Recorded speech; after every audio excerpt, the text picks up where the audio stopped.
Wekiteni salah satu caleg DPRD Kabupaten Kepulauan Aru, Provinsi Maluku bakal dicoret dari daftar calon tetap peserta pemilu 2024.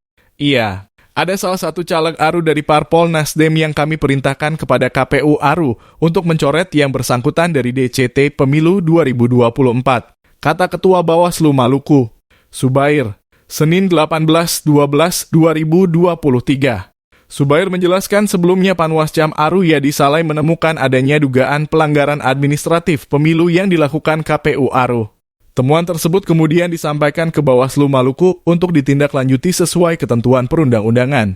Setelah melalui tahapan sidang di Bawaslu Maluku, ternyata tidak ditemukan secara sah dan meyakinkan bahwa KPU Aru melakukan pelanggaran administratif pemilu.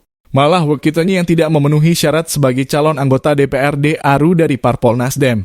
Sehingga dalam amar putusan nomor 002-TM-ADM, PL atau BWSL, PROV atau 31.00/XI/202 memerintahkan KPU untuk mencoret Wekiteni dari DCT DPRD Aru. Dalam amar putusan itu memerintahkan KPU untuk mencoret Wekiteni dari DCT DPRD Aru, jelasnya. Subair berharap perintah ini dapat ditindaklanjuti oleh KPU selambat-lambatnya 3 hari setelah putusan Bawaslu diterima KPU Kepulauan Aru.